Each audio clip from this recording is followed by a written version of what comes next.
BPCO. Alors moi je vais vous parler plus de BPCO, je ne sais pas si ça vous convient. Et puis également dans le suivi du patient atteint de la BPCO. Donc si on passe à la diapo suivante, donc dans le cadre du droit commun, il faut que vous sachiez qu'on a un nouvel acte à la nomenclature qui a été publié en juin 2017 et qui nous permet de faire des séances à domicile cliniques de prévention pour un patient à la suite d'une hospitalisation, d'une décompensation pour insuffisance cardiaque ou exacerbation d'une bronchopathie chronique obstructive. Donc pour nous, c'était une véritable avancée, car c'est la première fois qu'on reconnaît le droit à une infirmière de suivre une pathologie chronique à domicile. Les objectifs de la séance, ces séances s'inscrivent dans un programme de suivi infirmier avec ce que disait tout à l'heure Grégory Temprement, en complément du suivi médical, c'est-à-dire que là, on est véritablement dans l'interprète. On doit donc suivre ce patient qui a fait une exacerbation de sa BPCO.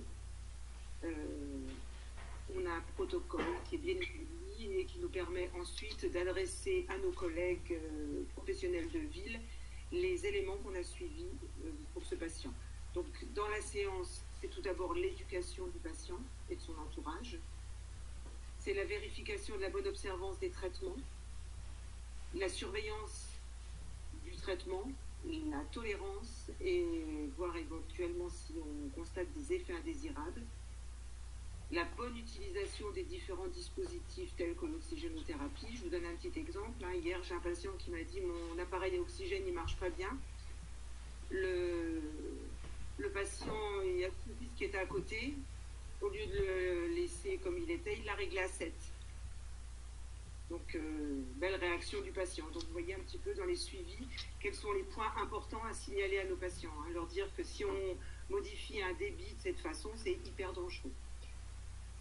Évidemment, le contrôle des constantes cliniques, le poids, l'œdème, pression artérielle, fréquence cardiaque, et évidemment la cyanose, la dyspnée, etc.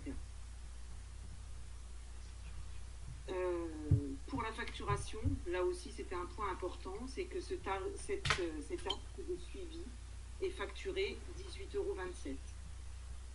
On a le droit à un maximum de 15 séances, mais avant la facturation de cet acte, on doit obligatoirement avoir suivi une formation DPC sur la BPCO. La profession, évidemment, elle demande d'être intégrée dans le repérage et dans le télésoin. Ce que disait Grégory tout à l'heure, le télésoin, pour l'instant, c'est pas encore reconnu pour les infirmiers libéraux. Dans le repérage, c'est par exemple sur la problématique du tabac, voir un petit peu de quelle façon on pourrait travailler, peut-être même en inter-URPS, sur cette problématique du tabac, comment chaque professionnel pourrait proposer d'accompagner les patients, notamment par le biais de l'entretien motivationnel. Donc c'est vraiment une nouvelle façon d'approcher les patients. Il faut vraiment qu'on y réfléchisse ensemble. Un entretien motivationnel, ça ne se mène pas n'importe comment, on ne doit pas dire n'importe quel mot, on ne doit absolument pas être stigmatisant auprès du patient. Mais il est important ensuite qu'on utilise tous les mêmes mots, c'est-à-dire que si un professionnel est jugeant, je pense qu'il faut qu'on puisse le dire entre nous. Enfin, il y a vraiment une façon commune d'approcher les patients qu'il faut avoir. Ensuite, dépister les situations à risque pour éviter, alerter le médecin traitant et éviter de prévenir les réhospitalisations. Le télésoin, alors, c'est une surveillance à distance par le biais d'un questionnaire, via le téléphone du patient ou de son entourage.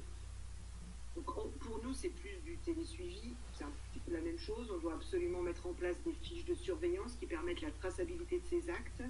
Ensuite, il faut qu'il y ait un retour. Donc, moi, j'ai noté vers le médecin traitant, mais évidemment, on pourrait aussi le proposer en interpro.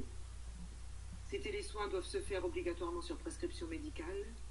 Il devra nous préciser la fréquence des séances. La lettre clé proposée, c'est 10 € la séance. C'est la même chose que pour nous dans le cadre de la téléconsultation de suivi. Je voudrais vous parler d'un projet qu'on a mis en place, qui a été mis en place au niveau national. Ça s'appelle ETAP. C'est un programme qui s'adresse à tous les patients pris en charge en ville dans le cadre de la surveillance et dans le cadre de l'accompagnement dans certaines pathologies chroniques. Ce suivi peut être fait dans le cadre des MSP, des centres de santé, etc. Tout accompagnant, donc là je parle notamment de l'infirmière, doit attester d'une formation dans la pathologie concernée, comme c'est le cas par rapport à notre nouvel acte à la nomenclature, mais également on doit avoir suivi une formation ETP de 40 heures. L'objectif de cette expérimentation qu'on fait dans les Hauts-de-France, c'est de fixer une tarification qui sera celle prochaine de cet acte de télémédecine. Et donc, je vous disais, oui, elle est reconnue dans le cadre de l'insuffisance rénale chronique, insuffisance respiratoire chronique, insuffisance cardiaque, et pour les patients souffrant de diabète. L'expérimentation donc menée avec l'URPS médecin, on se connecte à une plateforme, Adel Santé, c'est-à-dire que le pneumologue identifie un patient, inscrit son dossier sur Adel Santé, une plateforme de suivi. Ensuite, l'infirmière devra 3 fois dans les 6 mois contacter le patient et effectuer avec lui un suivi. La principale problématique à cette expérimentation, c'est le coût. L'infirmier, qui est l'accompagnement, touchera 30 € par semaine. Comme on a 3 visites, ça fait à peu près 10 € la séance et les séances durent 45 minutes. Vous imaginez un peu les difficultés qu'on peut rencontrer, qu'on va rencontrer à recruter des infirmières qui devront avoir suivi cette formation ETP, plus la formation dans la pathologie. Donc là, on sait très bien 30 € pour l'infirmière, je crois que c'est 60 pour le médecin et 150 pour la plateforme. On sait que cette expérimentation, on voulait absolument qu'elle reste en ville par le biais d'un accompagnant libéral, parce que si on sent bien que l'objectif, c'est que ce soit la plateforme qui récupère tout l'aspect, enfin toute la partie financière. C'est-à-dire que la plateforme pourrait avoir, si ça se suit par téléphone, pourrait avoir des patients, des infirmiers qui suivent les patients également via la plateforme. Pas facile de parler quand il n'y a pas de répondant de l'autre côté. Je ne sais pas si je vais trop vite. Non, c'est très bien. C'est bon? Très bien, ouais. Il y a un petit book éducatif qui nous permet d'expliquer au patient la pathologie, de voir avec lui où il en est de ses connaissances, d'essayer de reprendre avec lui toutes les problématiques qu'il rencontre au quotidien, par exemple pour aller faire les courses, pour aller... Donc on essaye d'évaluer toutes les étapes de vie. Ensuite, on voit d'après la plateforme de suivi s'il suit bien les appareillages, les dispositifs médicaux qui sont mis en place. Là, je vous ai marqué un petit peu les points à surveiller et la conduite à tenir face à chaque point. Bon, je pense que c'est pas la peine que je les reprenne tous. Ça se passe à tous les niveaux, que ça soit éducatif, que ça soit... et à chaque fois, il y a un score. Et puis, la conduite à tenir. Donc, c'est-à-dire qu'en fonction de l'état du patient, on fera une évaluation, on aura un scoring et on saura quelle conduite tenir pour pouvoir poursuivre le suivi de ce patient. Voilà, je crois que je suis arrivée au bout. Ah non, je voulais juste vous parler un petit peu du Covid, c'était d'actualité.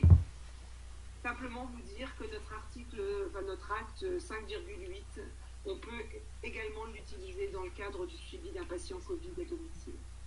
Voilà. Je ne sais pas s'il y a des questions, si vous voulez que je complète par d'autres éléments. C'est pas facile de parler et de pas avoir de répondant. Non, mais voilà, tu as du répondant. C'est sûr que c'est pas évident. C'était la même réflexion que j'ai faite ce matin. Et pour le coup, nous, on a l'impression de se parler puisqu'on a un retour de notre image. Et c'est encore moins facile. Là, j'ai l'avantage, moi, de te voir et donc de pouvoir te parler. Non, il n'y a pas de questions particulières. Là, je demandais si on avait des questions via Internet. Mais non, il n'y a pas eu de questions particulières sur ce domaine. Je pense que aussi les gens commencent à fatiguer parce que ça a duré toute la journée.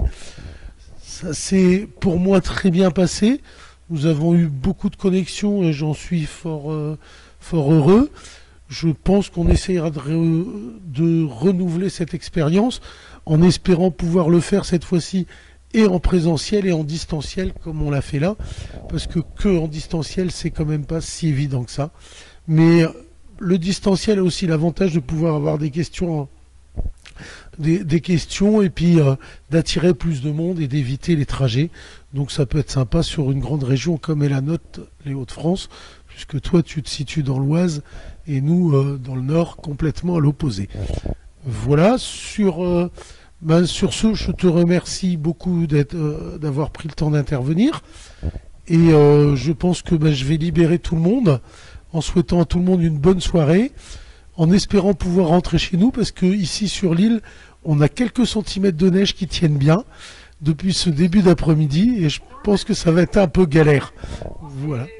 La circulation est très très compliquée. Et je te remercie de me le confirmer, parce que moi j'ai 1 heure 15 de route, et je sais pas si je vais pouvoir rentrer. Voilà. Moi, devant chez moi, ça grimpe, et je t'assure qu'il y a une paire de voitures qui sont en travers. D'accord, merci, n'insiste pas, ça va aller, on va en rester là, donc.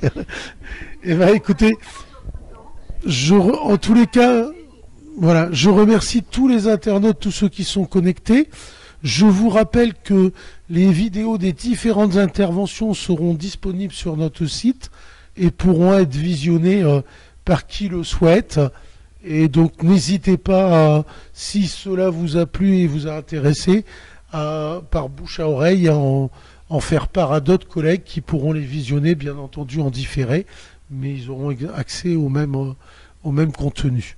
Voilà, je vous souhaite à tous une bonne soirée, avec ce confinement qui va pas tarder à débuter. Et donc voilà, bonne soirée à tous, sous la neige et près de la cheminée. Soyez tous prudents. Merci. Au revoir.